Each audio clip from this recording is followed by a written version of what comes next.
Lorsque Dieu pardonne, il pardonne complètement. Il ne s'agit pas de savoir si péchés sont horribles. Vous devez vous repentir sincèrement et croire de tout votre cœur que le Seigneur Jésus-Christ est mort à votre place. Alors vous n'aurez plus le souvenir de vos péchés. Dieu est parfaitement satisfait par le précieux sang de son bien-aimé.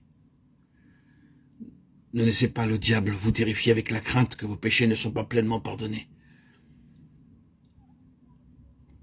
Le Seigneur, le Créateur du monde, est satisfait amplement par le précieux sang de son bien-aimé Fils.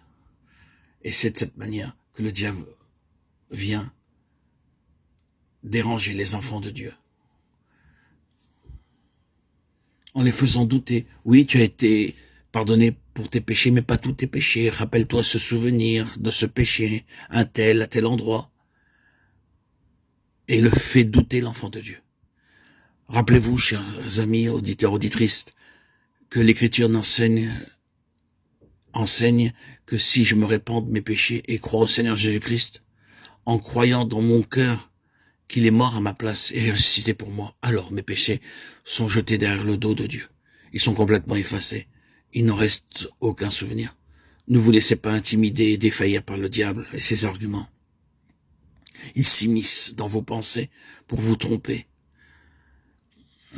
Vos péchés sont jetés dans les profondeurs de la mer. Ils sont rejetés aussi loin que l'est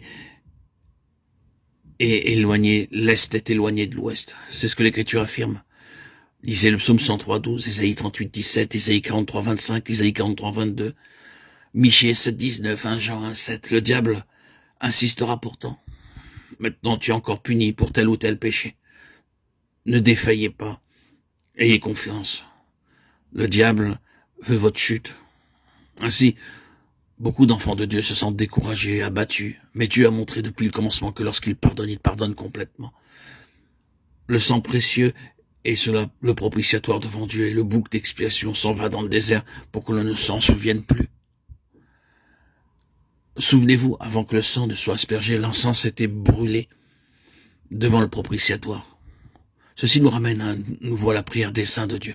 Avant que le pécheur ne soit sauvé, il y aura toujours une somme de prières. Je donnerai mes prières au Seigneur. Et il doit y avoir beaucoup de prières pour la conversion de chaque âme, pour notre conversion propre. Dans certains cas, nous obtenons une réponse et le savons, mais dans d'autres cas, nous ne le savons pas. Je suis sûr qu'au ciel, Dieu nous dira, mon enfant, vois-tu ces gens-là, ils sont sauvés à cause de tes prières. Vous pourrez répondre, oh Dieu, je ne sais même pas qui ils sont. Mais il vous répondra, souviens-toi comment tu priais, où tu priais, pourquoi tu priais. Dieu a une bonne mémoire. Il n'est pas comme nous qui oublions si facilement. Même si vous avez beaucoup aimé un plat la semaine dernière, lorsque vous êtes questionné, qu'avez-vous mangé dimanche dernier, vous dites, laissez-moi réfléchir, j'ai oublié. Vous ne vous souvenez pas de ce que vous avez eu il y a 4 jours, à peine. Voilà la mémoire humaine, pauvre mémoire humaine. Mais Dieu n'oublie rien. Quand nous le prions, il se souvient de chaque prière. Quand vous priez, votre prière monte comme un encens dans son sanctuaire. Et à travers vos prières, Dieu peut faire beaucoup. Élie était un homme sujet aux mêmes passions que nous. Il était simplement comme nous. Cependant, il avait la foi pour prier. Et Dieu fit de grandes choses à travers sa prière. Jacques 5, 17, 20. Aussi, ne dites pas que Dieu n'entend pas vos prières. Qui que vous soyez racheté par le sang du Seigneur Jésus-Christ, vous êtes un prêtre de Dieu. Et vous pouvez prier n'importe quand, pour n'importe qui. Tous ne peuvent pas prêcher, mais tous peuvent prier. Seigneur, enseigne-moi à prier n'importe quand, n'importe où. Et Dieu attendra. Par vos prières, Dieu peut faire des prodiges. Des âmes reviendront à lui, des cœurs seront soulagés, et de nombreux foyers pourront être bénis.